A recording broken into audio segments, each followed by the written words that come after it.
everybody and welcome back to my channel. For those of you who are new here, hello, it's lovely to meet you. My name's Georgie. I am 27 and I live in the northeast of England, and I am mummy to one beautiful little girl who is now 1 1/4. My word, where's the time gone? So it's been a little while, things have been hectic, I always say that, but I want to try and get back on track with things. And I wanted to talk a little bit more about Eloise, our little 1-year-old, and her dealing with her allergies and where we are at the moment. So if anybody's seen the previous videos, you'll know that Eloise was born with 2 allergies, milk and soya. So cow's milk, protein and soya. Both we were very lucky, and she has what's known as a slow reaction to it rather than a anaphylaxis reaction, so like a really quick reaction. So we can treat it and manage it at home without having to go to hospital, which is fantastic.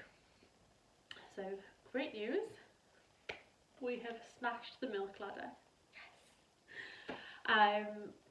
So about 3-ish weeks ago now, we did it. We managed to get her onto milk, and she hasn't looked back since. She absolutely loves most dairy products.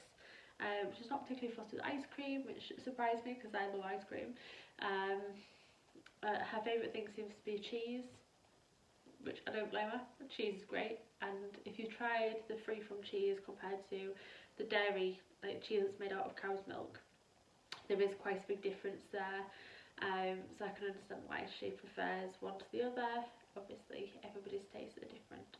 So now that we've managed to smash through that, we decided not long after Easter that we would move on to the soya ladder, which unfortunately has been less successful. We thought to start off with that it would be a more challenging ladder for us, because when Eloise started showing symptoms, we thought it was the cow's milk protein and that was it. It wasn't until she was properly using like a normal diet that myself and her dad have, like a weaned diet, that we noticed that she was having further issues, including eczema, difficulty going to the toilet for a poo, a lot of wind, very gassy, that sort of thing. So once we'd got the milk ladder finished, we gave her a few weeks and we started her on the soya ladder. The first step is soya lecithin. I think that's how you say it, I may be wrong. I have done a full video about the soya ladder, and we gave her a little try on and off for a few days. We gave her a tiny little bit. So on the guide that we were given by our dietitians, we weren't actually given specific quantities. We were just told what ingredient we needed, what type of soya we needed. So we just gave her a really small amount, and the next day she didn't poo, which isn't normal for her. Normally she poos like 2 or 3 times a day. So we tried it again a couple of days later and the same thing happened. She didn't poo the day after. We repeated that a couple of times and found that she started getting extremely gassy. She was burping a lot, she was getting quite a swollen stomach, and yeah, it just hasn't worked for us at the moment. So we're now giving her a break off soya again, and we will try again in another few months. The recommended waiting period is 6 months, but I think we're going to speak to the dietitians and see what they recommend, whether we wait for 6 months, longer, less, and whether we can play with the amounts that she has and look at it a bit more like that, or whether they think we need to wait till she's maybe 3 or 5-year-old, and go that way.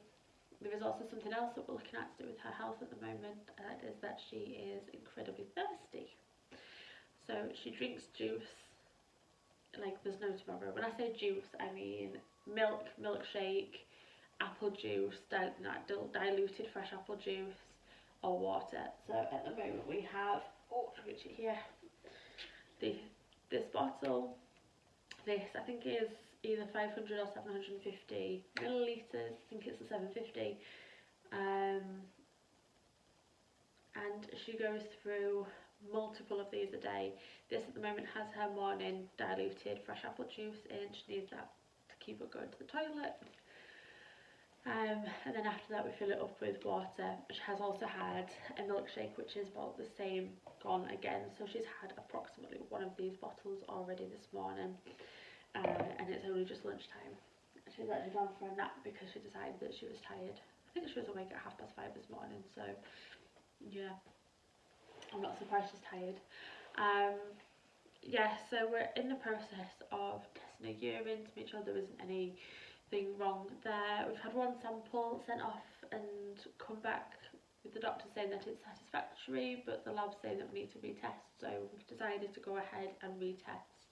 They did say it was our choice whether we wanted to retest or not, or just go by what the doctor said, but we have chosen to retest because when she was diagnosed with her milk allergy, it took going back to the doctor several times to get her diagnosed. So when I was diagnosed with the blood clot in my brain when I was pregnant, it took going back several times. So we would prefer, I think more for our own peace of mind than anything else, that we make sure that we know that she's okay, and if the labs say repeat, we will repeat.